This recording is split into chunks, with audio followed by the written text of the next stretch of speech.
Hello, and welcome to Nerdy Folks Podcast, where conversations about nerdy things inspire deeper faith in Jesus. My name is Matthew Seipel Anderson, back at it on the mic, ready to talk nerdy with you. It's going to be fun. We're talking about Spider-Man Brand New Day. Now, if you're like me, and if you're like Katie, you may have had sort of a lackluster reaction to this. So let me just play a little clip of us talking about it. We went off on a little tangent while recording our previous episode, which was about Spider Noir. Go check that one out because it was really fun to do. And we just weren't that excited in that moment. So maybe you're feeling like we're feeling. I'm going to let you listen in on that conversation. Here we go.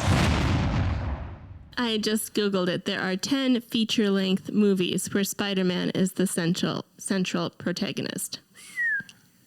And they're all between 2002 and 2023. That doesn't even account the non-feature-length movies, like all the different shows. Because there's even like the little kid version TV show of Spider-Man. So if you count all the shows too.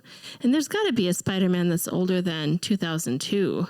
Yes, and upon further research, I can confirm there was a sweet-looking movie put out in 1977 called simply Spider-Man.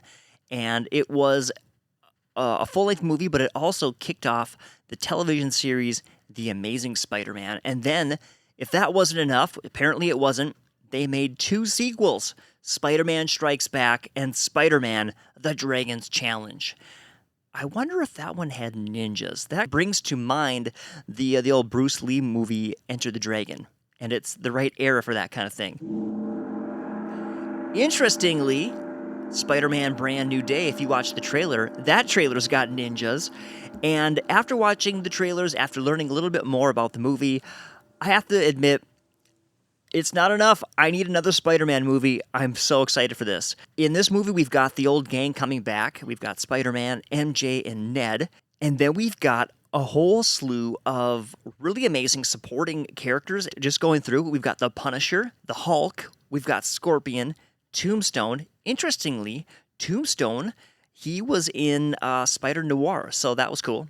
And then we've got some very mysterious characters, of course, the ninjas. Some people are saying that they think Jean Grey from the X-Men is going to be in this. That would be a really interesting crossover. And if that's not enough to whet your appetite, a quick Google search will reveal that this movie is testing really well with test audiences. They're coming out giving it high marks, and people are pre-ordering tickets like crazy. So there's definitely some momentum and some excitement building around this movie. That's also in part because this is leading us towards Avengers Doomsday, which I think people are really excited that Marvel now has a new focal point.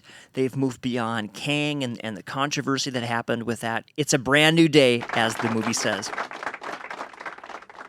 One commentator I listened to mentioned that this is almost a soft reboot of the Spider-Man character to prepare for more movies going forward. They do have 2 other movies for sure planned with this particular rendition of Spider-Man.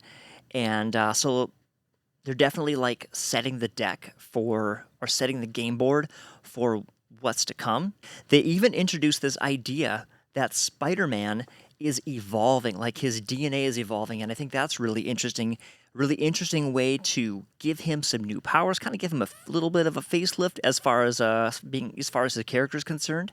It's also a way to bring in mutation into the MCU in a more direct way, which is going to prepare us for X-Men. The whole lore of X-Men is around humans' DNA mutating to give them powers. And as you may or may not know, the X-Men are slated to return to the main MCU. They're going to do X-Men movies and have X-Men involved in all the things. So we're going to be seeing a lot of this in the future. You know, this concept of evolution is used a lot in science fiction. It's like a staple of the genre, probably because it's so important in the science world, like the actual science world. And this is a show where we like to take a nerdy conversation and use it as a faith builder. And here's a question that I would like to ask in regards to evolution and faith. Is evolution a stumbling block for your faith? Some people, it doesn't really bother them. They're like, I don't know, I don't really think about it much. Faith is faith, science is whatever. But for some people, it is a stumbling block. It's something that bothers them. It's something that feels like it clashes maybe with, church doctrine or what they were taught.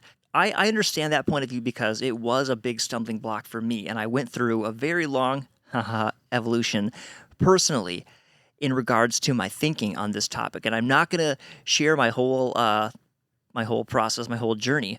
But I'm just going to say this. I would like to give you a recommendation, just from someone who's into this topic, who loves science personally. I like to read science news.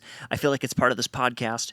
In the past, I would have given a different recommendation, but as of right now, where I'm at, I would recommend the book The Language of God by Francis Collins. I would say I've read many, many, many books and articles on this topic, and this is head and shoulders the best one I've ever read. Francis Collins, he led the Human Genome Project, so he is a very mainstream scientist. His name is in all the science textbooks because he's literally an extremely famous scientist. And his Human Genome Project, that group, they mapped the human genome. And that's an amazing thing. And you know what's really cool? A little side note, little side story that you will learn about in the book Language of God, because it talks about his faith journey and also about his scientific journey. And there was a race happening between the Human Genome Project, which was a government-backed project, and a private science organization. And I'm so glad that the Human Genome Project won and made that information public. And now any company can use that knowledge to develop cancer treatments and gene editing treatments to cure genetic maladies. So amazing. And it was spearheaded by a follower of Christ. He became a Christian later in life. His science is, like I said, cutting edge, and he has navigated and walked through how to integrate evolution into his understanding of Scripture. And it's a really, really beautiful human story. I highly recommend the book. It's not like only a hard science book. It's, like I said, it's part memoir and it's part apologetics. If this topic interests you, check out the book The Language of God by Francis Collins. It will encourage you. It will give you some amazing food for thought. And who knows, maybe it will set your life on a course you never anticipated. Well, hey, if you want to support what we're doing here on the podcast, you can find some links in the show notes to do so. Head over to nerdyfolks.com to check out all the episodes, and there are ways to give on our website as well. Hey, until next time, we love ya. Take care. God bless. Let us know in the comments if you are pumped for Spider-Man, and I'll be talking to you again soon. All right. Bye-bye.